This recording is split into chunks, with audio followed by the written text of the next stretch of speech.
कुछ यहाँ दास्तान सुनाने को आए, कुछ दास्तान सुनने को आए। लेकिन दास्तान सुनने के भी अपने कुछ नियम है, कायदे हैं, तहजीब है। तो क्या आप लोग तहजीबदारों की सूची में शामिल होना चाहते हैं? यदि हाँ, तो इसका पहला नियम है ये, इसका आपको घोटना होगा गलत। जी हाँ, अगर आपके पास एंड्रॉइड फोन है तो आप नोटिफिकेशन पैनल को ऊपर से नीचे स्क्रॉल करें। यदि आपके पास आईफोन है तो आप नोटिफिकेशन पैनल को नीचे से ऊपर स्क्रॉल करिए और इसको कर दीजिए प्लीज साइलेंट। और इसका दूसरा नियम है कि बाहर की दुनिया से अपना सारा ध्यान हटाकर यहाँ ले आए। और इसका तीसरा नियम है कि नाटक के दौरान कुछ भी खाना पीना वर्जित। और इसका चौथा और सबसे महत्वपूर्ण नियम हुंकारा। जी हाँ, हमारे पास एक ऐसा मीटर है जिससे हम ये चेक कर सकते हैं कि आप लोगों का ध्यान इस नाटक में है या नहीं। तो जनाब, जिसको नहीं पता कि हुंकारा क्या होता है, तो हुंकारा होता है और ये वो टेक्निक है जिससे आप लोग नाटक को आगे बढ़ाएंगे। तो जब भी नाटक को आगे बढ़ाना होगा तो आप लोग करेंगे लेकिन हाँ, हुंकारा जरा जोर से भरिएगा ताकि आप हम तक और हम आप तक पहुंच पाए। तो चलिए शुरू करते हैं। तो हाँ, दास्तान कहने से पहले आपको अम्बाला से मिलवाते हैं, यानी आपको अम्बाला की एक छोटी सी सैर कराते हैं। बहुत लोग हैं आज तक इस हकीकत से अनजान कि अम्बाला क्षेत्र का पड़ा था कैसे नाम। कोई कहे आमों से लदा था अम्बे वाला, कोई कहे राजपूत अम्बा ने नाम दिया अम्बाला, कोई कहे मां अम्बे का मंदिर यहाँ निराला, या शौर्य समृद्धि और बलिदानों की मिसाल है अम्बाला। इसी भूमि पर राजा बलि का किया गया उद्धार, भगवान विष्णु ने इसी भूमि पर लिया वामन अवतार। ले वामन अवतार प्रभु ने यही किया था खेला, इसीलिए हर साल है लगता यहाँ पर वामन मेला। शिव पुत्रों की जन्मभूमि को भी लीजिए जान, श्री गणेश और कार्तिकेय का यही है जन्म स्थान। वेदों का भी अम्बाला में छिपा है अतुलित भेद, सरस्वती तट पर व्यास जी ने लिखे थे चारों वेद। अम्बाला की खासियत के और भी है कुछ नाम, तो शुरू करते हैं हाजरीन अपना अगला काम। भाई कोई काम शुरू करे तो पहले पेट पूजा और भाई फिर काम पूजा। तो चलो आओ फिर पेट पूजा से ही शुरू करते हैं। प्रकाश के सैंडविच और चाय पे सुबह की होती बात, पहलवान की कचौड़ी सब्जी से हो जाती दिन की शुरुआत। जायके की अगर बात हो तो करो ना शोर शराबा, भाई पलटन बाजार में खुला हुआ है पूरण सिंह का ढाबा। और देसी घी की मिठाई खाने को अगर जीभ कभी रच जाए तो बांस बाजार में बैठा है ना अपना कंसल हलवाई। शाम हुई तो पचरंगा पे पानी पूरी की लाइन, 5 रंग का पानी मिलता, तीखा मीठा फाइन। अरे बस करो अब ये खाने पीने की बातें जाएगा, यहाँ सामने सबके मुंह में आ चुका है पानी। तो आओ फिर कुछ और बात करते हैं, उन्नति के मानचित्र पर अम्बाला को रखते हैं। हर नए आविष्कार की नींव अम्बाला से रखते हैं। विज्ञान प्रयोगशाला के सभी उपकरण यहीं तो बनते हैं। उद्योगों में भी अम्बाला कहाँ किसी से कम है, कपड़ा मशीन मिक्सी यहाँ के भारत में नंबर 1 है। कला क्षेत्र में भी अम्बाला ने अपनी साख बनाई है, परिणति, ओमपुरी, जूही चावला यहीं से जोहराबाई है। कोड़ केंद्र भी भारत का पहला बना यहाँ, जिस रोगी को घर नहीं उसको शरण यहाँ। सेंट पॉल चर्च और नौगजा पीर की दरगाह भी आबाद, पंजोखरा साहिब गुरुद्वारा है, मां अम्बे का आशीर्वाद। तो हाजिर ये दास्तान उस जमाने की जब हिंदुस्तान की सरहदें छोटी छोटी रियासतों में तकसीम थी। जब जिला अम्बाला सतलुज नदी से यमुना नदी के बीच में फैला हुआ था, यानी शिमला से लेकर सहारनपुर तक, और अंग्रेजों ने अम्बाला को बनाया बफर जोन। बफर जोन गोरों की दिमागी कसरत समझ सकेगा कौन, आखिर अम्बाला को ही क्यों बनाया गया था बफर जोन। अब बफर जोन का मतलब क्या होता है मित्र? वो बीचों बीच का क्षेत्र जहां से जुड़ता है मानचित्र। कैसे? दिल्ली से आगे हो चुका था गोरों का अधिकार, जो आज पंजाब, हरियाणा और हिमाचल है, उनको वहां तक करना था विस्तार। फिर 1803 में छिड़ गई अंग्रेज मराठा जंग। जंग जीतते ही गोरों ने करी रियासत। मैंने सुना है अपने चमचों में बांट दी थी रियासत की खैरात और काबू में कर दिया अम्बाला के हालात। बफर जोन बनाकर अम्बाला को ऐसी की चतुराई, सतलुज के आर पार खड़े थे, लड़ने को भाई भाई। हाजरीन, आज की दास्तान में हिंदुस्तान की माजी को पलट कर देखा जाएगा और ये देखा जाएगा कि इतिहास की कलम ने हिंदुस्तान के इतिहास के पन्नों में कितने वर्ग स्याह और कितने वर्ग सुनहरे लिखे।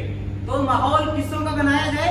जी बिल्कुल, कुछ किस्से हैं जो उगते हुए आफताब की तरह रोशन है, कुछ किस्से हैं जो अमावस की काली रातों में गुमनाम।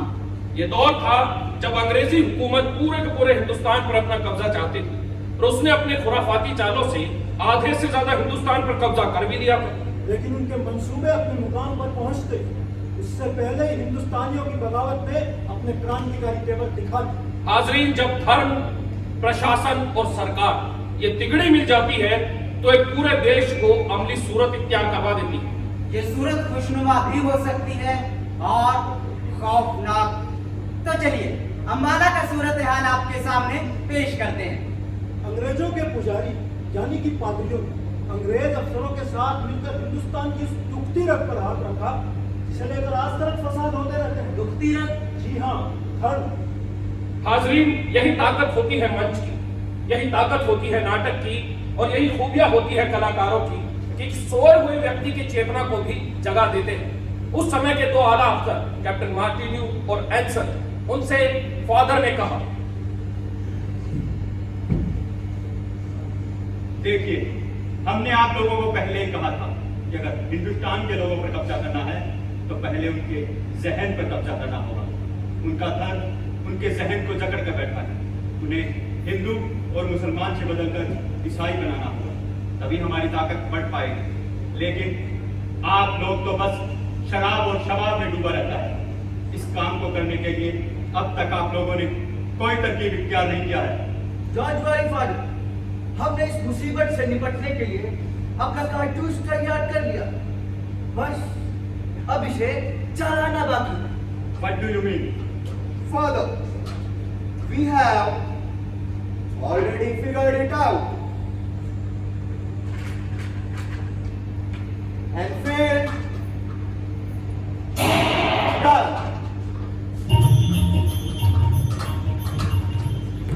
तो हाजिर अम्बाला छावनी को 4 रेजिमेंट दी गई।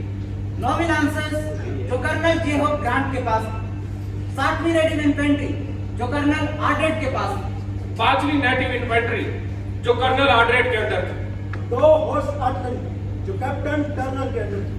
हिंदुस्तानी फौजियों की एक पलटन बुलाई गई। लाल वर्दी पहनकर मैदान में सभी फौजी तैनात।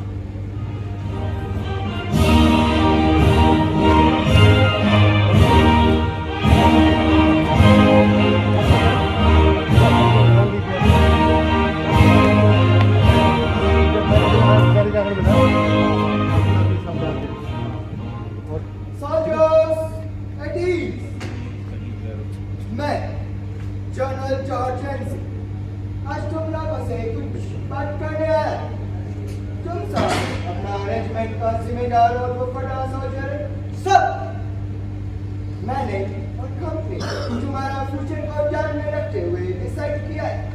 तुम्हें बुढ़ापे पे पेंशन मिलेगा एंड तुम्हें मोहम्मद सिंह जैसे पार्टी से लड़ने के लिए नए बंदूकें और नए कारतूस भी मिलेंगे। One more thing, तुम्हारा निजी संपत्ति पर कोई कब्जा भी नहीं होगा। तुम्हारा ही रेजिमेंट का जो पुराना साथी काशीराम शिवाजी एंड जियालाल दुबे जो कोलकाता से राइफल्स के साथ पहुंच चुका है, वो तुम्हें एनफील्ड राइफल्स का ट्रेनिंग भी देगा। Over and release. सब चुमरा मिल जा सकता है। उस जमाने की इनफील्ड राइफल्स हो या आज की AK-47, बाबा मोहर सिंह को पकड़ना लगभग नामुमकिन था। मोहर सिंह जिन्होंने अंग्रेजों की नाक के नीचे से गढ़ी कोट का खजाना लूट लिया। मोहर सिंह जो अपने जमाने के शिवाजी थे। मोहर सिंह जिन्होंने अंग्रेजों के घरों दफ्तरों को जलाकर राख कर दिया। मोहर सिंह बागी, कोई अलू बागी दस्ता, कोई दस्ता क्रांतिकारी। रब्ता बंदा बाबा मोहर सिंह था क्रांति की चिंगारी।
तो हाजरी दास्तान को आगे बढ़ाया जाए।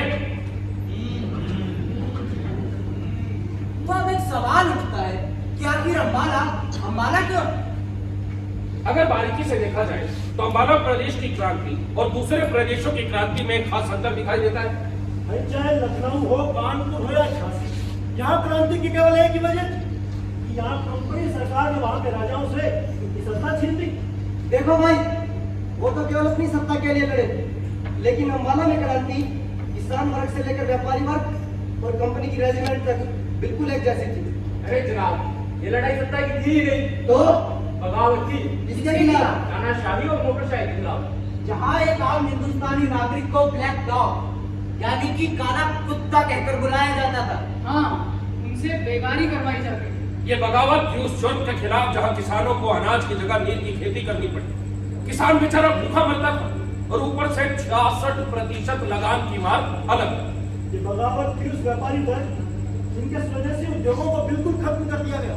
कारीगरों को मौत के घाट उतार दिया गया या वो भूख से तड़प तड़प कर मर गए। दुनिया खुदा की, मुल्क बादशाह का, और हुक्म पेशवा का। कंपनी सरकार का ऐलान है कि जो लोग ईसाई धर्म अपनाना चाहते हैं उनकी संपत्ति कभी जब्त नहीं की जाएगी और उनकी आने वाली पीढ़ियां ही उस संपत्ति की उत्तराधिकारी रहेंगी।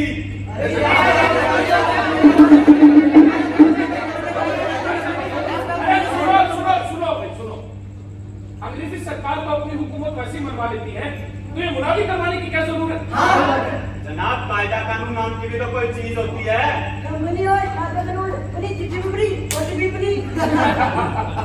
अरे बेटा, डलहौजी ने तो रूल बना दिया ना कि जिसका कोई वारिस ना हो उसकी सारी संपत्ति जब्त कर ली जाएगी। यानी जिसका कोई वारिस नहीं वो ईसाई बन जाए। बिल्कुल, तभी संपत्ति सुरक्षित रह सकती है। अरे झांसी में फरमान गया तो रानी झांसी ने साफ मना कर दिया कि मैं इन गोरों को अपनी झांसी नहीं दूंगी। रानी के मना करने से कुछ नहीं होगा, ये गोरे जबरदस्ती झांसी पर कब्जा करेंगे। अरे मुझे तो डर इस बात का है कि सन 1817 में कुंदा में कैसा हुआ, कहीं ऐसा माहौल ना बन जाए। किस तरह मार्शल लॉ लगाकर बक्सी जगबंधु जैसे बड़े जमींदारों को इन अंग्रेजों ने हथियारों के दम पर संपत्ति से बेदखल कर दिया। अंबाला की रानी दयापुर के साथ भी तो अंग्रेजों ने यही गुस्ताखी की थी। हाँ, रानी दयाकर, अब ये कौन है? आप लोग रानी दयाकर को नहीं जानते? नहीं। तो जो नहीं जानते उनके लिए और जो जानते हैं उनके लिए भी पेश खिदमत है किस्सा दयाकर।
भूखे विद्रोह की नजरों में अब मुर्दा था अम्बाला पर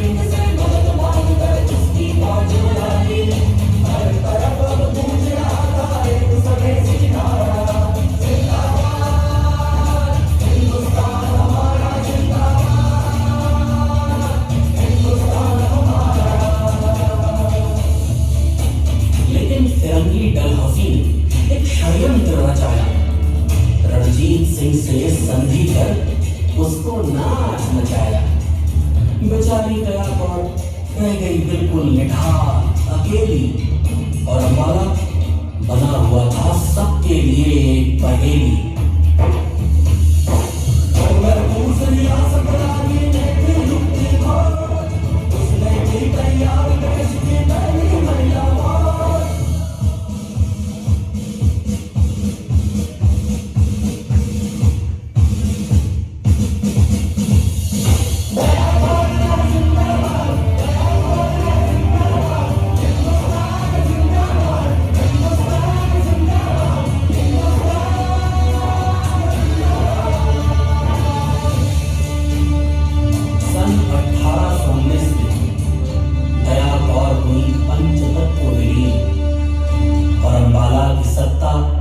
फिरंगियों ने ली छीन, दया कौर के साथ ही छिन गई अम्बाला की आजादी।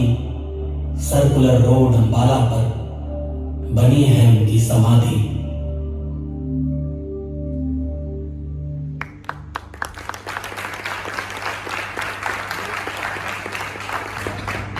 तो हाजिरीन, जहां एक तरफ कंपनी सरकार अपनी निशंस मनमानी कर रही है, वहीं दूसरी तरफ लाल कुर्ती बाजार में उसने अपने अफसरों की अय्याशी का पूरा ख्याल रखा था।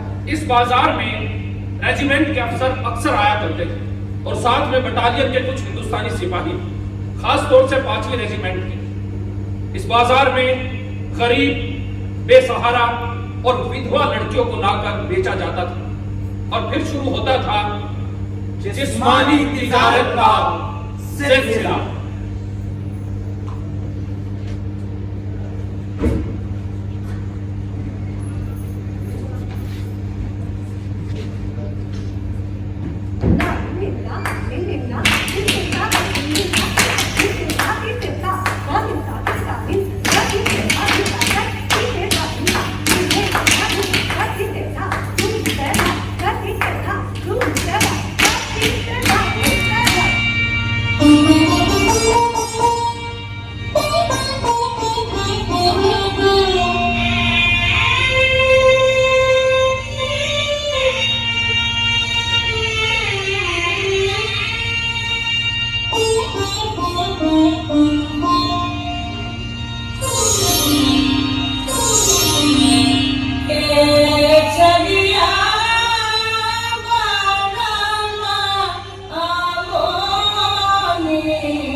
जी शुक्रिया।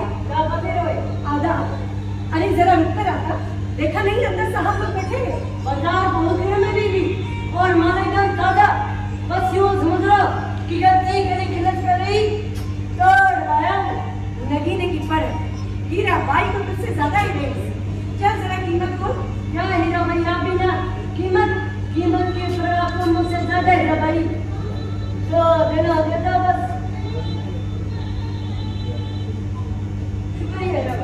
Look guys, सच कहा तुमने, कीमत की परख भी हीरा भाई में तुझसे ज्यादा है। शुक्रिया हीरा भाई, शुक्रिया। आप अपने मनो मान ही बचा। वाह हीरा भाई, वाह वाह वाह। आओ अंदर आओ। नाम क्या है तुम्हारा? जी हमारा नाम गहना। हमारा? तो तुम लखनऊ से जान पड़ती हो?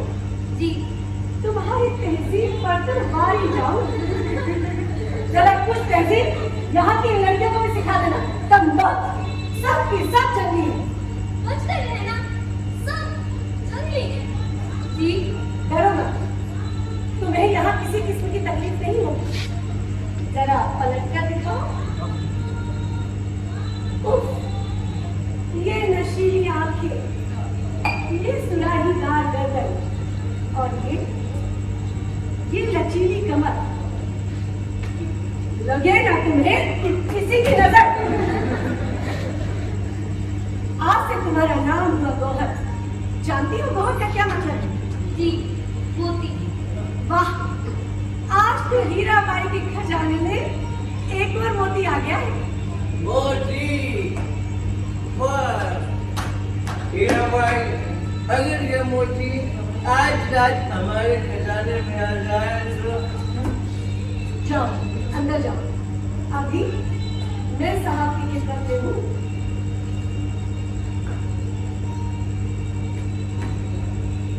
साहब की खिदमत में कोई कमी नहीं रहनी चाहिए। हमें बहुत अच्छा लगा हीरा भाई, पर तुम्हें लड़कियों को कुछ खिलाया पिलाया करो। कैसा दुबला पतला बॉडी है इनका, और इनका बॉडी पर तो चर्बी भी नहीं है। और तुम्हें तो पता कंपनी ऑफिसर्स को बहुत कितना पसंद है। थोड़ा सा अब तो कार्टून करने चढ़ने का टेस्ट क्या कहा साहब आपसे? क्या कहा? हीरा भाई, तुमने कुछ नहीं सुना? नहीं, मैंने कुछ भी नहीं सुना। हीरा भाई, तुमने सच में कुछ नहीं सुना? नहीं साहब, हीरा बाई ने कुछ भी नहीं सुना।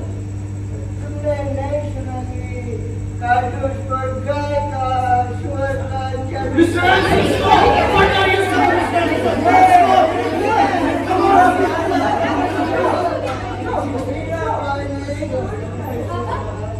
जी क्या कह रहा था कि कारतूसों पर चर्बी का?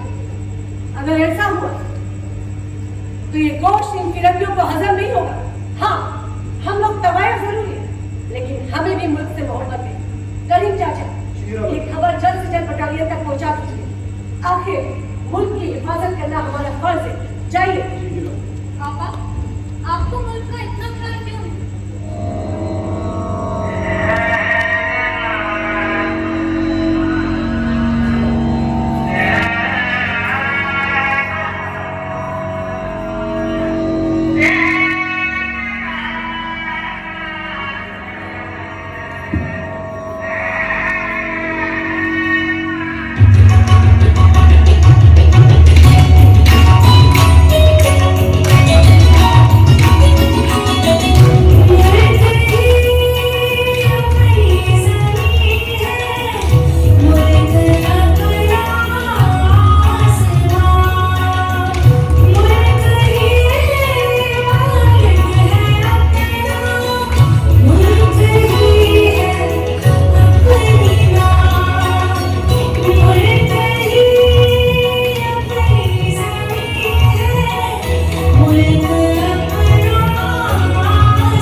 की आजमाइश का।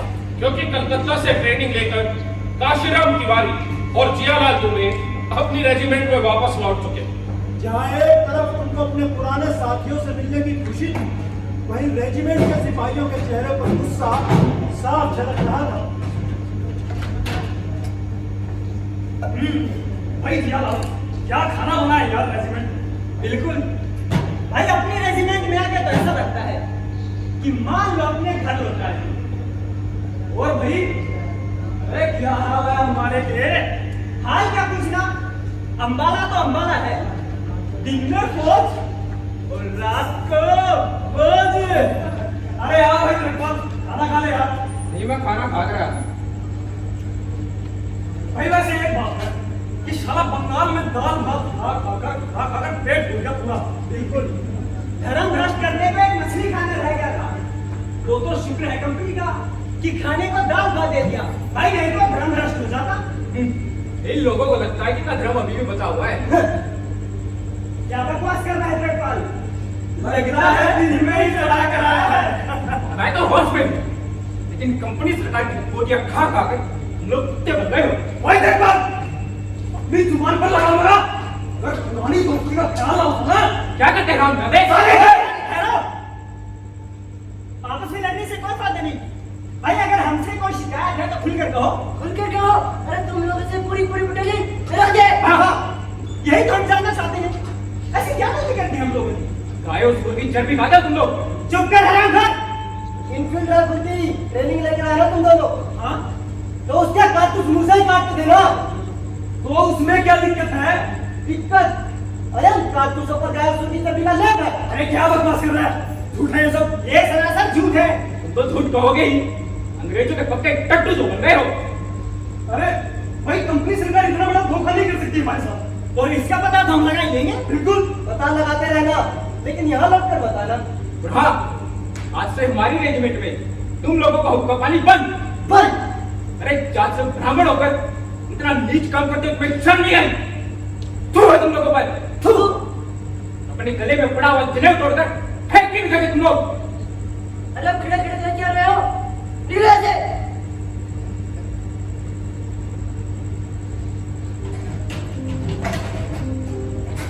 रुको, तुम लोग ऐसे नहीं जा सकते। अपने साथी अपने कंधे पर तो भी ले जाओ।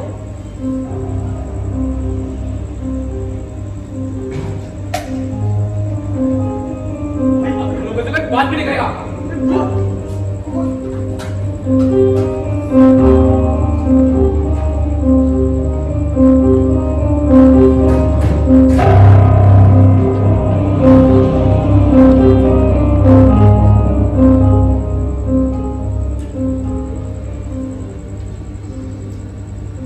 Why are you crying, Kashira? Why are you crying? Martini sir, हम पिछले 15 साल से आपकी कंपनी में खिदमत कर रहे हैं। आखिर हमने आप में से क्या बिगाड़ा है जो अपनों की दुत्कार का सामना करना पड़ रहा है? ये तुम क्या कह रहा है? मुझे कुछ समझ में नहीं आ रहा। हम जात से ब्राह्मण है साहब, जनेऊ पहनते हैं। ये तो एक सूट का धागा है, पहनो, हमें कोई दिक्कत नहीं है। आफ्टर ऑल, आप तुम्हारे धर्म का रिस्पेक्ट करता है। आपके लिए सूट का धागा हो सकता है सर, लेकिन हमारे लिए ये हमारे संस्कार और हमारी पवित्रता का प्रतीक है। और आज हमारी बिरादरी हमें हमारे संस्कारों से दूर रहने को कह रही है। उनको लगता है कि हमने कारतूस को मुंह से लगाकर मांस का सेवन किया है। हम पापी हैं। What is this nonsense? पूरी बिरादरी ने हमारा हुक्का पानी बंद कर दिया सर। अब हमें क्यों राशन पानी नहीं देगा और तो हमसे बात तक नहीं करेगा। और अगर हमारी रेजिमेंट का हमारे साथ ऐसा बर्ताव है तो सोचो, हमारे घर वाले, हमारे गांव वाले, यहाँ तक कि हमारे बीवी बच्चे तक हमारा मुंह देखना गवारा नहीं करेंगे। जनाब, अगर ये नॉनसेंस है तो आप सच्चाई को सबके सामने लेकर क्यों नहीं आते? क्यों नहीं बताते कि कारतूसों पर किसी चर्बी का लेप नहीं है? Oh yes, yes, ऐसा नहीं है। और जो भी ये बात फैला रहा है, हम उसको सजा देगा। लेकिन अगर ये बात सच हुई कि कारतूस पर किसी चर्बी का लेप है, तो महादेव की कसम, कंपनी सरकार की सीट बचते देर नहीं लगेगी। कहीं ऐसा तो नहीं है सर कि आप लोगों ने हमारे खिलाफ कोई षड्यंत्र रचा हो और सोचा हो कि सारे सिपाही ईसाई बन जाएंगे? ये तुम क्या कह रहा है? हमने अभी बोला ना, हम तुम्हारे धर्म का रिस्पेक्ट करता है। झूठ बोल रहे हैं आप। आपने हमारी धार्मिक भावनाओं को ठेस पहुंचाई है और इसका खामियाजा आपको भुगतना पड़ेगा। एक बात ध्यान रखना साहब, हम हमारे धर्म के बहुत पक्के हैं, कोई चर्बी का लेप हमें हमारे धर्म से नहीं निकाल सकता। हम आज 19 मार्च 1857 आपकी रेजिमेंट छोड़ रहे हैं। जब तक हमें सच्चाई का पता नहीं चलता था हम कंपनी सरकार का बहिष्कार करते हैं। Calm down Kashiram, calm down. मैं खुद मिस्टर एंसन से बात करूंगा कि वो लोगों को इसके बारे में बताएं। तुम लोग ऐसे रेजिमेंट छोड़कर नहीं जा सकते। हिंदुस्तान जिंदाबाद, हिंदुस्तान जिंदाबाद, हिंदुस्तान जिंदाबाद, हिंदुस्तान जिंदाबाद, हिंदुस्तान जिंदाबाद, हिंदुस्तान जिंदाबाद, हिंदुस्तान जिंदाबाद, हिंदुस्तान जिंदाबाद।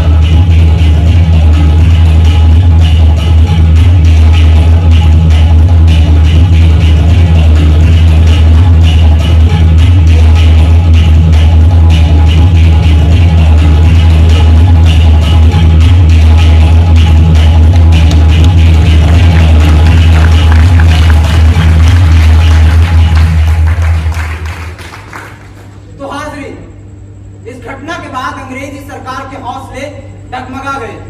मार्टिन ने सारी घटना की जानकारी अपने आला कमान को दी। आला अफसरों ने खतरे को भांपते हुए ये फैसला लिया कि कारतूसों का इस्तेमाल अगले आदेशों तक नहीं किया जाएगा। तो हाजरी, क्या दास्तान को आगे बढ़ाया जाए? इस घटना के बाद अंग्रेजी हुकूमत ने रेजिमेंट का रुख मोड़कर मोहर सिंह की गिरफ्तारी की तरफ कर दिया। 5वीं रेजिमेंट के जवान चल पड़े मोहर सिंह को पकड़ने। हाजरी, जब 5वीं रेजिमेंट के जवान मोहर सिंह से मिले तो हवा का रुख ही बदल गया।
ससुराल कुर्सी की कर रहे हो वीर जी? रोटी बना रहे हैं बाजी, नाले माँ छोले की दाल। आहा, माँ छोले की दाल, मजा दूंगा।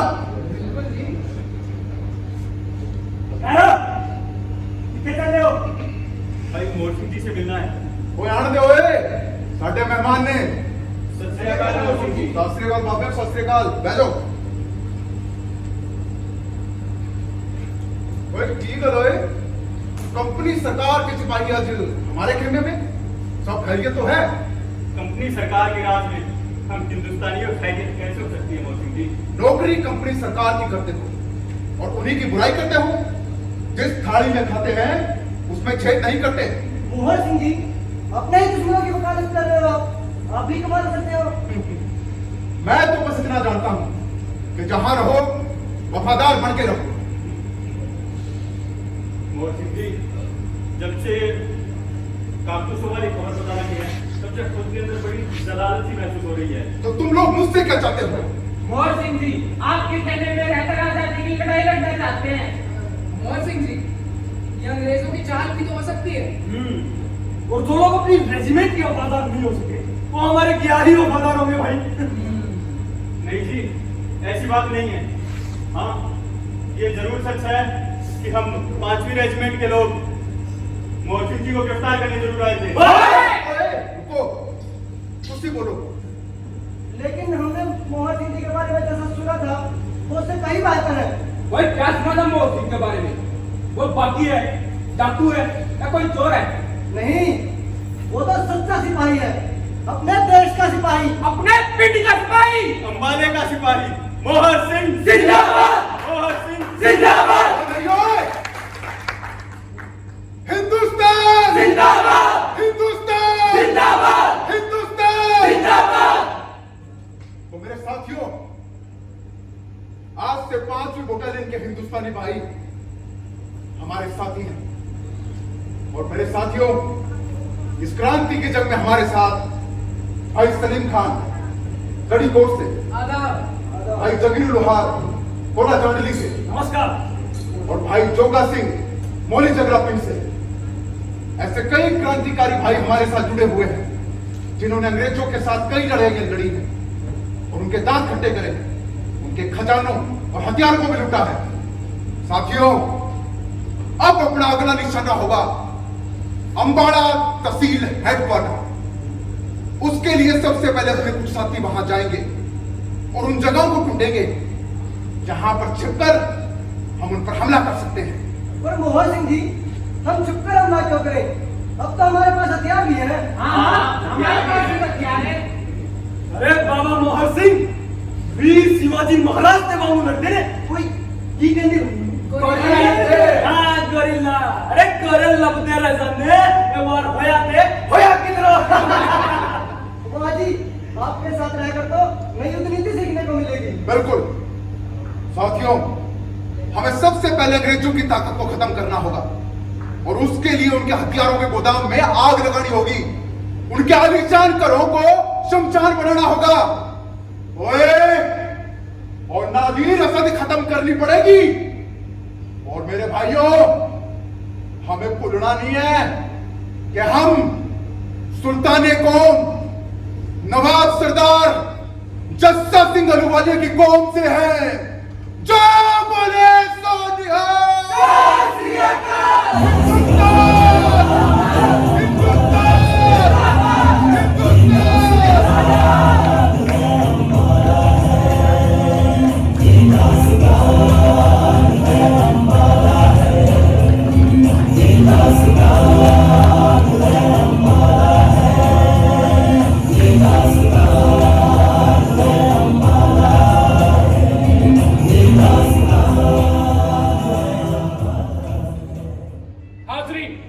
जहां एक तरफ अंग्रेजी हुकूमत मोहर सिंह को पकड़ने में नाकाम हो गई थी, वहीं किस्मत की सितम जरीबी देखी कि अंग्रेजों ने 5वीं रेजिमेंट के एक सिपाही श्याम सिंह को गिरफ्तार कर लिया और उससे राज उगलवाने के लिए उस पर क्या क्या अत्याचार किए।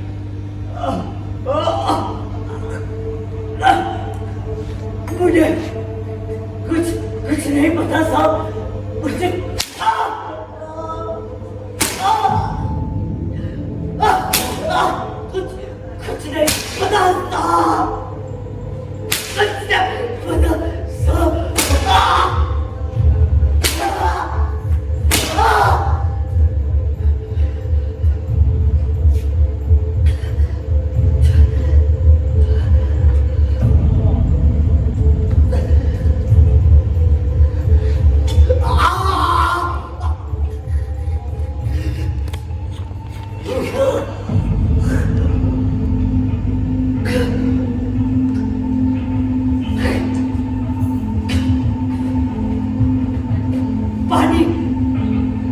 Money.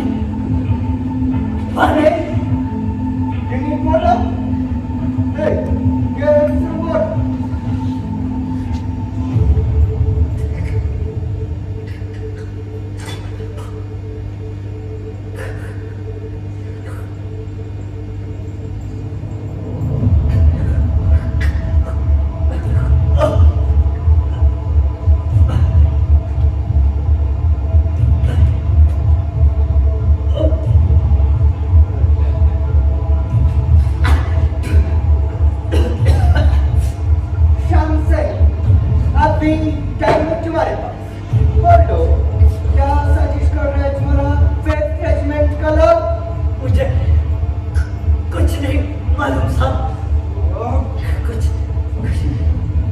Okay, hey, continue.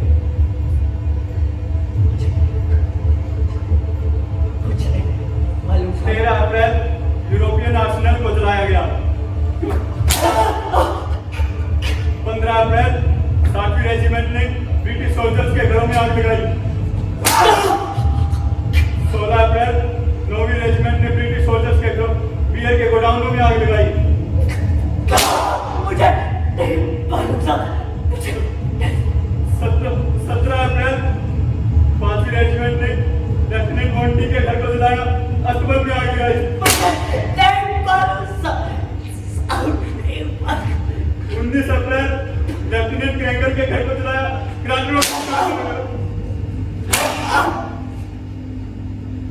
April 24, 22, 23, 24, 25. You criminal! I know everything. मुझे हर नुकसान का पता है। I said अपना मुंह खोलो।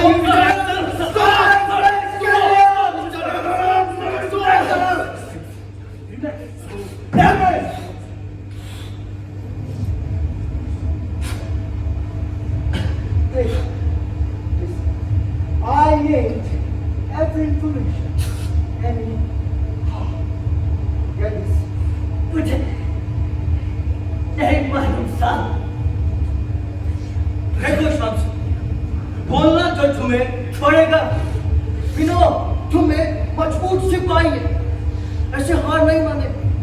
पर सोचो, बाकी लोगों से वफादारी करके तुम्हें क्या मिलेगा? Only punishment. और सोचो, अगर तुम हमारे साथ वफादारी करेगा तो तुम्हें प्रमोशन मिलेगा।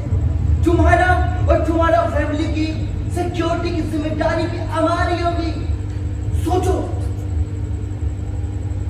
डिसाइड करो शाम हमारे साथ मिलकर चलना है, हमारा गोली खाकर मरना है। सोचो, मुझे का बाद तुम्हारा बीवी का क्या होगा? Think about it. मुझे नहीं मालूम सब। इसका बीवी को लाओ। Yes sir. ओए श्याम सिंह, अब तो बोल दे यार। अपनी नहीं तो कम से कम अपनी बीवी के बारे में सोच। कैसे है वो? तेरे बाद ये लोग उसे भी नहीं छोड़ेंगे। ज्वाला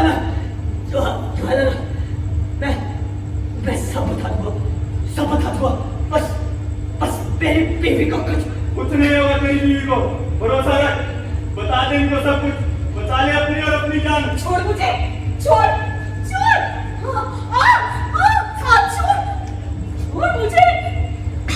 तू कुछ मत बोलना तुम।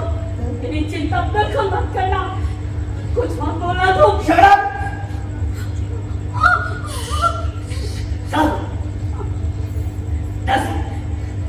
10 मई आप लोग जिस नई चर्च में प्रार्थना करने जाएंगे, वहां पर आपको घेर कर मारने की योजना है। नहीं, चुप हो जाओ। Okay, good job. Come on, I need more information. और नहीं मालूम साहब।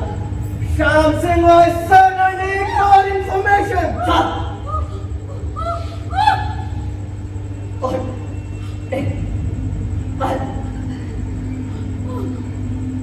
Sham Singh, I need more information. नहीं, आप लोग तो कंपनी सरकार से पहले से ही खफा और जब से 5वीं रेजिमेंट के लोगों ने पापा मोहन सिंह का साथ दिया ना, चुप हो जाओ बस, चुप हो जाओ। ये तुम्हारे बच्चे को गद्दार की औलाद कहेंगे। Shut up! उन बाकियों के लिए हमने शूट एक्साइट का ऑर्डर दे दिया एंड जल्दी मोहन सिंह को भी पकड़कर सबके सामने सजा दी जाएगी। शाम सिंह, और कौन कौन सा रेजिमेंट शामिल है इसमें? नहीं मालूम साहब। शाम सिंह, नमाज सिंह, और कौन कौन सा रेजिमेंट शामिल है इसमें? मुझे नहीं मालूम साहब। रियली शाम सिंह? 5वीं रेजिमेंट, 7वीं बटालियन और 9वीं लांसर। और अब तो शहर के आम लोग भी हमारे मतलब रेजिमेंट के साथ है साहब। ये बागीराव छुपा कहाँ है? भागी नहीं है वो क्रांतिकारी है। शाम सिंह, ये बागीराव छुपा कहाँ है? वो नहीं मालूम साहब। शाम Singh, this is last chance for you. शाही बाग कुछ लोग अपने घरों में और कुछ लाल कुर्ती पहनकर बाजार में। My God! लाल कुर्ती पैसा। Okay, officer, immediately take action. Rangoon regiment को बुलाओ and खाल खींचना इन सब bastards का। Yes sir.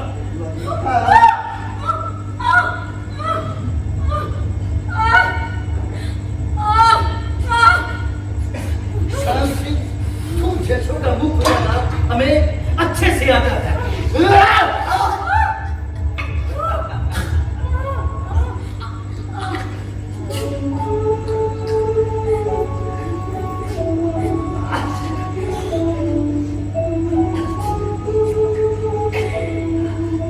मेरी कोख से जन्म लेकर तू बहुत पछताए।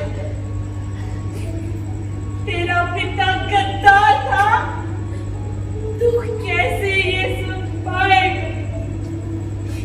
इस देश की धरा पर वीर सूरमा जन्मे। तू सूरमा तो होगा, पर कैसे कलंक मिटाएगा? इतिहास की इस कालिक पर अंकुश लगाना जरूरी है। तेरा पिता तो दे न सका, तेरा बलिदान जरूरी है। इस जिसमें जा रहे न रहे, हिंदुस्तान जरूरी है, हिंदुस्तान जरूरी है।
नहीं आपा, आज मन नहीं लग रहा। आज डर लग रहा है। क्या हो रही बच्ची? किसी की नजर तो नहीं लगी तुझे? आपा, कल रात में एक अंग्रेज सिपाही के साथ थी। तो उसने तुझ पर हाथ उठाया? नहीं आपा, उसे इतना होश ही कहाँ था कि वो खुद उठ सके, लेकिन वो नशे में कुछ बड़बड़ा रहा था। तुझे गाली देना था, इसीलिए कहती हूँ फिरंगियों के मुंह मत करा कर, मत जाया करो उनके पास। आपा, मेरी बात भी सुनोगी या कैसी की तरह अपनी जुबान चलाती रहोगी? चल बता, क्या कह रहा था? वो कह रहा था कहीं दूर से फौज बुलाई है, जैसे अंग्रेजी सिपाहियों की फौज आ जाएगी तो हिंदुस्तानी सिपाहियों से उनके सभी हथियार छीन लिए जाएंगे। या अल्लाह, अब क्या नई चाल चल रही थी? बोले और बता, और क्या कह रहा था? वो कह रहा था कि उन्हें बागियों के छुपने की सभी जगहों का पता चल गया है, अब हर जगह छापे मारे जाएंगे। खुदा खैर करे। अब हमें भी सतर्क रहना होगा और जो भी करना होगा संभल कर करना होगा। हमें भी? हाँ मेरी बच्ची, हमें भी। करीम चाचा, आप रेजिमेंट के लोगों तक ये बता दीजिए कि फिरंगियों को सब कुछ पता चल गया है और जितने भी चुराए हुए हथियार हैं तुरंत जाकर शाही बाग में छुपा दीजिए और सब सतर्क हो जाइए। बच्चियों, आप जो भी करना होगा जल्दी करना होगा। क्या जल्दी करना होगा हीराबाई? अरे हुजूर, आप इस वक्त दिन में? क्यों? सही टाइम पर आया है ना? जी हुजूर, वो बस मुझे पहले पता होता तो कुछ बंदोबस्त कर देती। बंदोबस्त तो हम तुम्हारा करेगा हीराबाई। तलाशी लो यहाँ का। तलाशी? अरे कैसे हुजूर, ये सब आपका ही तो है ना? नो हीराबाई, तुम बहुत चालाक है। You are so clever. कुछ मिला? No sir. अच्छे से ढूंढो, अच्छे से। कुछ मिला या नहीं? सर, ये कारतूस मिले हैं। ये वो करे करने शराब हमारा कारतूस चला गरम पर ही चलाएगा। हमें शराब के नशे में बेहोश करके हमारा इंफॉर्मेशन लीक करती हो। You scoundrels! आज हम तुम्हारे जिसको बॉडी नोट डालेगा। हरामजादे! बॉडी तो तुम लोग रोज ही रोते हो हमारी। आज हमारे जिस्म के टुकड़े टुकड़े नहीं कर दोगे तो भी हमारी सोच को नहीं बदल पाओगे। हमारी सोच में हिंदुस्तान बसा है। और एक मार्टिन, बंदूक नीचे रख। वरना तेरे आपकी खोपड़ी लगेगी। Easy Hirabai, easy. बट तुम्हें ठीक नहीं कर रही है। वाह, जो कंपनी सरकार करे वो सब ठीक। अरे हमारा तो जिस्म नोचा है तुम लोगों ने। किसानों पर लगान बढ़ाकर उनका खून चूस रहे हो, व्यापारियों का व्यापार बर्बाद कर दिया और कहते हो कि हम गलत कर रहे हैं। साले हरामियों, आज हम तो मरेंगे, लेकिन आज हमारे साथ साथ अंबाला से 2-4 गोरे भी कम हो जाएंगे। हम आजादी लाएंगे, हम आजादी लाएंगे। हिंदुस्तान जिंदाबाद, हिंदुस्तान जिंदाबाद। Hey, don't fire!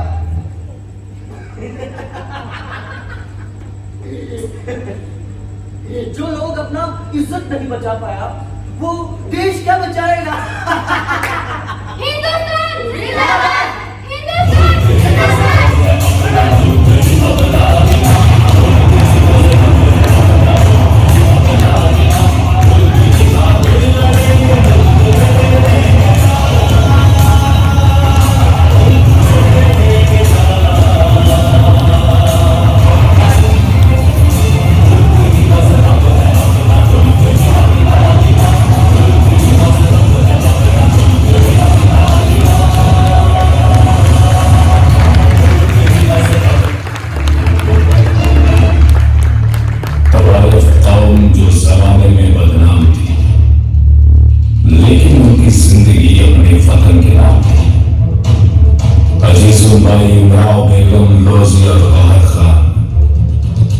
अचूक निशाना था इनका।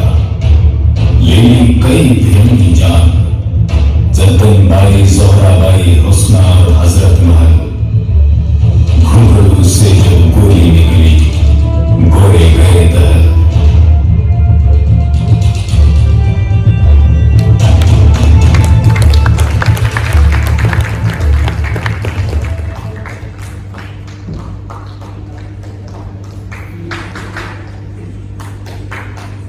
अखंड हो गई एकता, लेकर हाथों में हाथ। जनता ने भी रेजिमेंट का खुलकर दिया साथ। 10 मई को अम्बाला में जंग छेड़ दी भाई, कंपनी हुकूमत की भी जड़ें खर्रा गई थी सारी। अम्बाला की जंग में सबने भरपूर जोर लगाया, घुड़साल, गोदाम, कंपनी दफ्तरों को जलाया।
आगजनी को देखकर बौखला गई सरकार।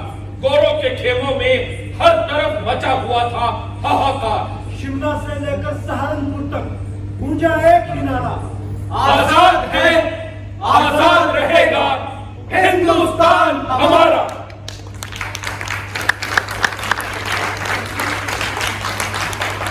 पर होनी को मंजूर नहीं था आजादी का सपना। एंसन नाम के सांप ने फन दिखलाया अपना। गरीब बेबस शाम सिंह पर करके अत्याचार, राज उगलवाए उससे, कर उसे लाचार। चर्च में जाने की योजना तुरंत ही उसने डाली, अपने साथ बाकी फिरंगियों की भी जान बचा ली। फिरंगी के शातिर दिमाग ने ऐसी रची कहानी, देशभक्तों के मंसूबों पर फेर दिया था पानी। क्रांतिकारियों के हौसलों पर भी गिर गई थी गाज। गिरफ्तार हुए मोहर सिंह और उनके साथी जाबाज। गिरफ्तारी, मुकदमा और सजा एक ही दिन में निपटाई। साथियों संग मोहर सिंह को फांसी की सजा सुनाई।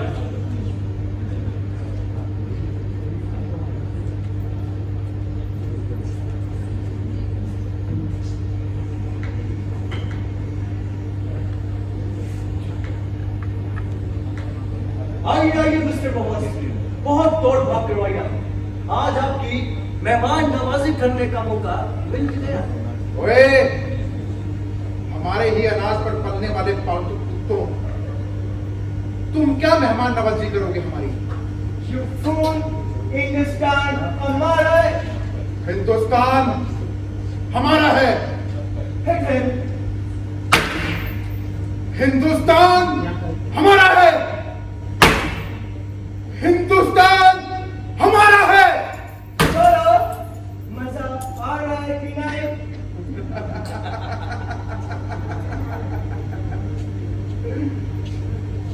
बंदर के पिछवाड़े जैसे तुम्हारे गाल देखकर बहुत मजा आ रहा है।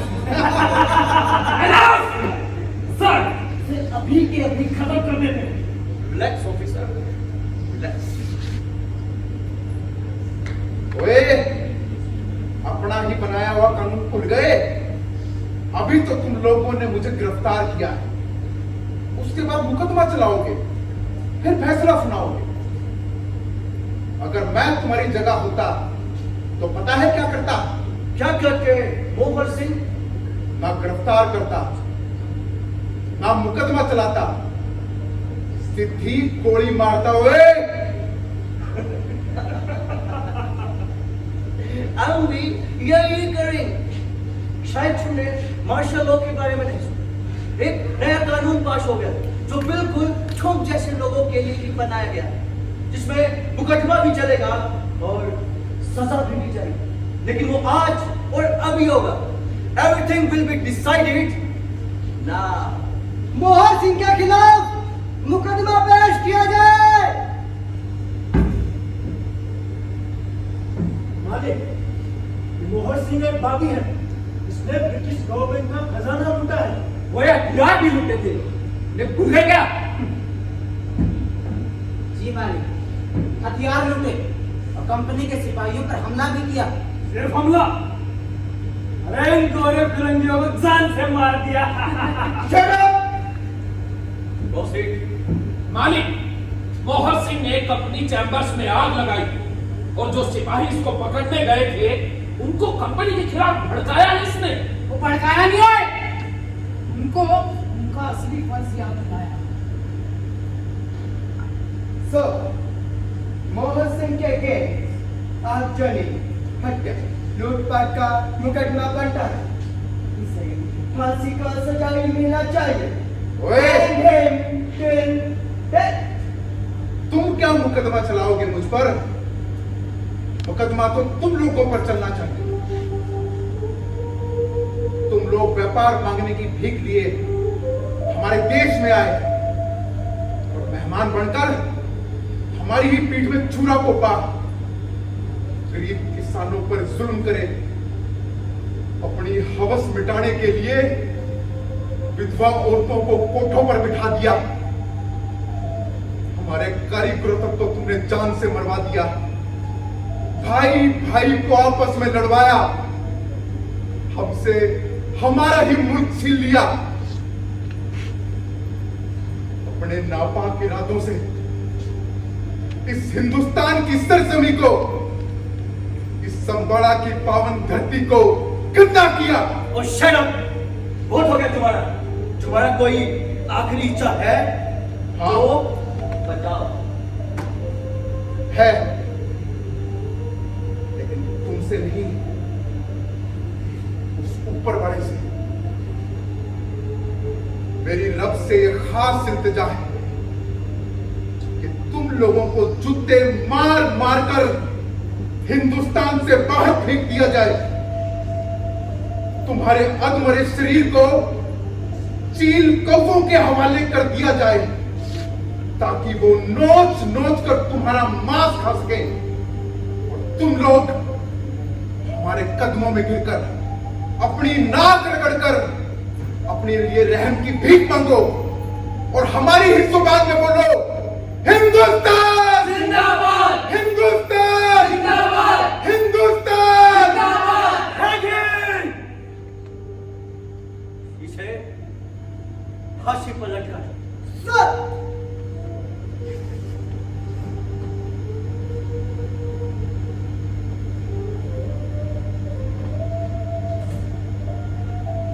खींचो।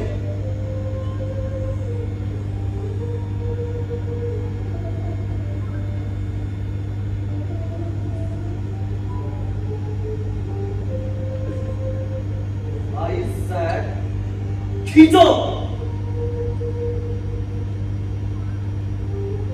मोहन सिंह जी, मुझे माफ कर दीजिए। मोहन सिंह जी, मोहन सिंह जी, मुझे माफ कर दीजिए।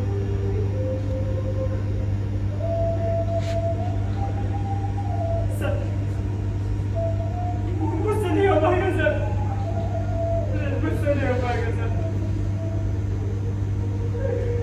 खींचो। ओए काके, मेरी एक गल याद रखी, जिथे भी रहो, जिस मट्टी ते रहो, वफादार बन के रहो। अपना फर्ज निभा काके, अपना फर्ज निभा। भाई सैड खींचो।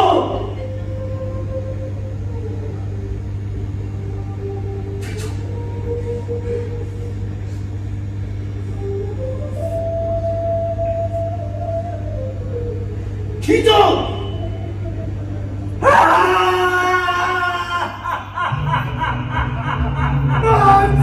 जिंदाबाद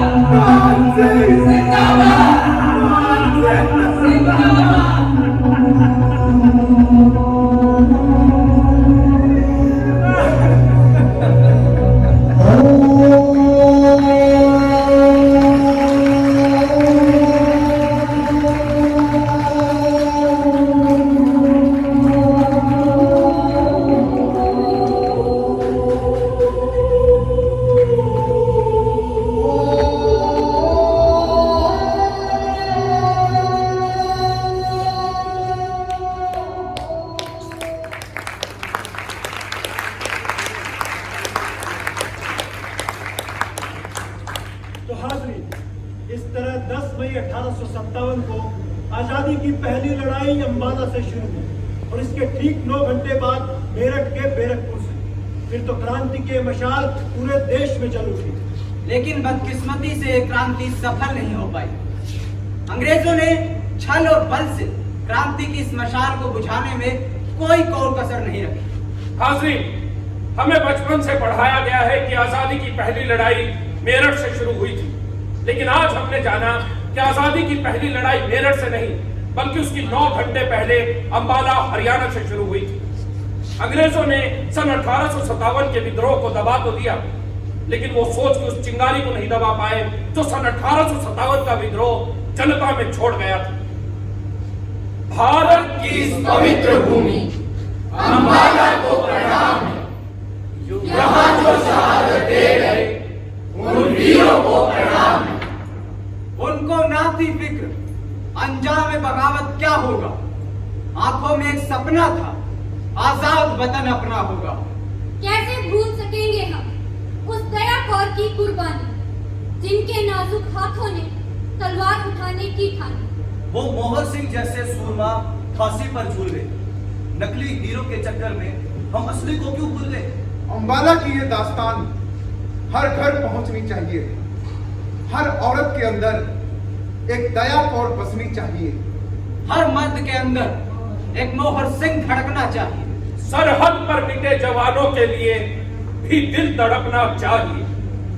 भारत की इस पवित्र भूमि अंबाला को प्रणाम है। यहाँ जो शहादत दे गए उन वीरों को प्रणाम है।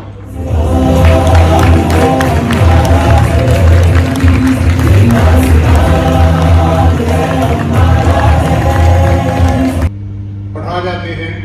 मैं उन मनीष जोशी जी को यहाँ बुलाना चाहूंगा जिन्होंने इस नाटक का निर्देशन।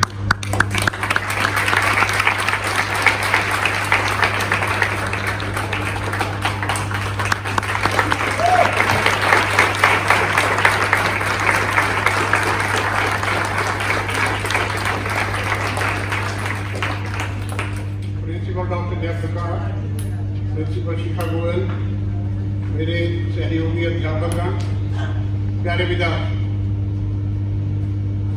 आज जननायक देवीलाल रंगशाला ने अपने कार्यक्रमों की शुरुआत एक धमाकेदार नाटक से की।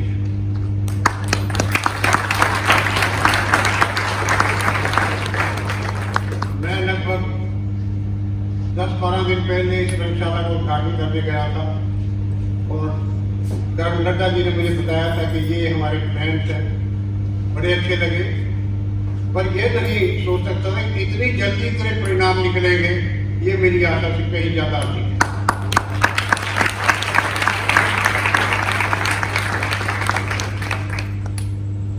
विद्यापीठ में हमारा हमेशा प्रयत्न रहता है कि हमारे विद्यार्थियों का सर्वांगीण विकास हो। हम उन्हें केवल किताबी कीड़े नहीं बनाना चाहते, हम चाहते हैं कि उन्हें इतिहास का भी ज्ञान हो, और इतिहास का ज्ञान जितने अच्छे ढंग से आज प्रस्तुत किया गया है प्रथम स्वतंत्रता संग्राम, मैं उसका कायल हो गया हूँ, दिलों में बैठ गया। और एक खास बात मैं बता सकता हूँ, मेरे तो रोम रोम को छू रहा था नाटक, क्योंकि मेरा जन्म लंडा के गांव, अंबाला जिला के गांव लंडा में हुआ।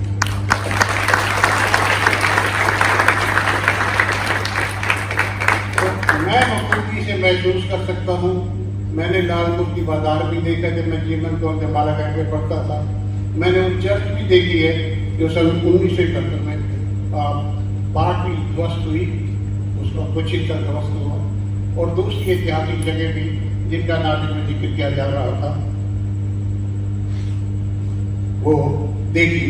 तो मैं जसप्रीत हुआ हूँ एक तरह से इसका। और इस स्वतंत्रता संग्राम का जो असर पड़ा, सरदार मोहन सिंह तो एक मशहूर नायक थे ही थे, उनके नाम पे ना जाने कितने लोगों ने अपने बच्चों का नाम मोहन सिंह रखा।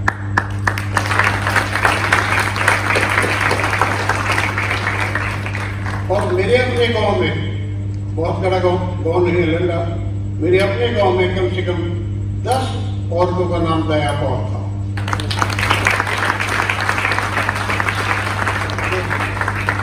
मैं समझता हूँ यही सबसे बड़ी श्रद्धांजलि है उन वीरों को जिन्होंने हमारे लिए स्वतंत्रता की पहली लड़ाई लड़ी।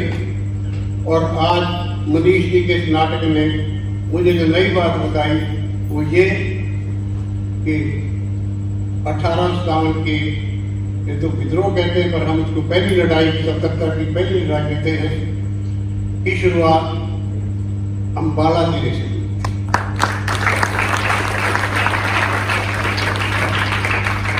जैसा कि कहा गया कि अंबाला कैंट से हुई थी, बात उसके 9 घंटे बाद मेरठ में वो चिंगारी भड़की।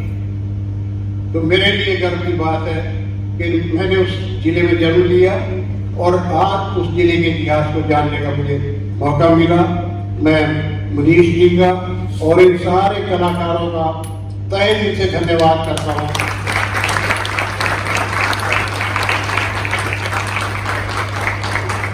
मेरे बच्चे बच्चियों, आप लोगों ने आज एक बुजुर्ग को इतिहास का वो पन्ना दिखाया है जिसके बारे में मैं नहीं जानता था। और आज मुझे फख्र हो रहा है कि मैं अंबाला में पैदा हुआ, वो अंबाला जिसने दया कौर को, मोहन सिंह को पैदा किया। और उन जैसे फिर आगे कितने जिनके रोल आपने अदा किए उनका रूप आप खड़े मेरे सामने, वो सभी लोग बधाई के पात्र है मेरे।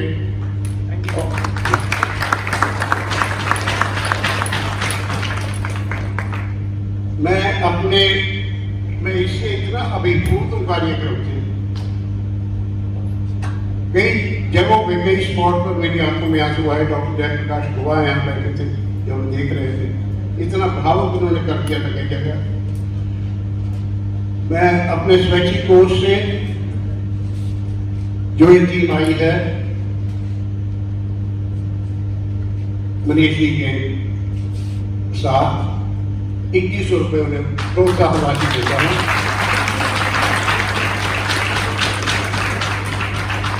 और साथ के साथ कर्नल नड्डा जी की संस्था को जिन्होंने शुरुआत की है उन्हें भी इसके समान 2100 रुपये की राशि प्रदान की।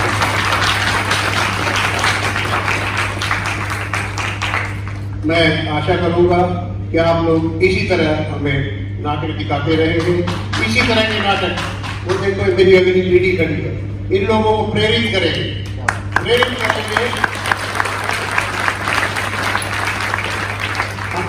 हमें बेटा तुम्हें, मुझे तो नहीं, तुम्हें शायद एक लड़ाई और लड़नी पड़ेगी जिसमें हमें किसानों का जो शोषण हो रहा है उससे उनको बचाना होगा।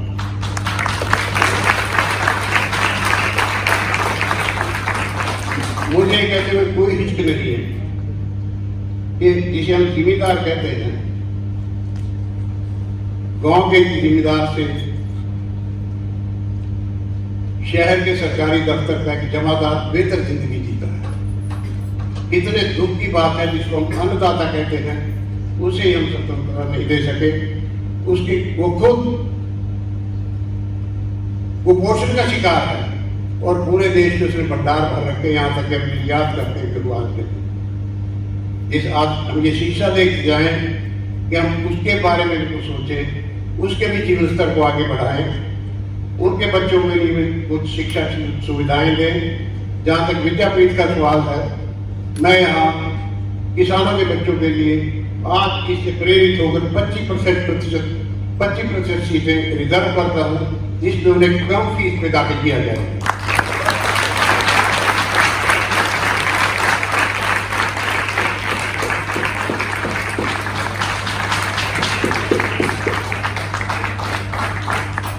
इतने शिक्षात्मक नाटक को देखने के लिए मैं समझ रहा था ये हॉल उतना खचा खचा होना चाहिए था जितना एक सप्ताह पहले प्रिंसिपल शिखा गोयल के उत्सव में था, फंक्शन में था।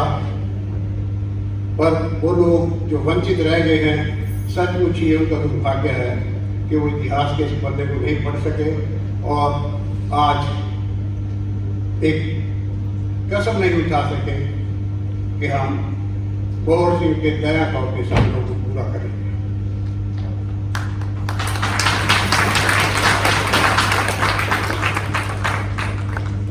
आगे से थोड़ा समय कुछ फालतू मिलता तो थोड़ा और प्रचार किया जा सकता था रंगशाला द्वारा भी, ताकि और लोग भी यहाँ आते और प्रेरित होते। एक बार फिर सभी मनीष जोशी जी का और सभी कलाकारों का मैं धन्यवाद करता हूँ।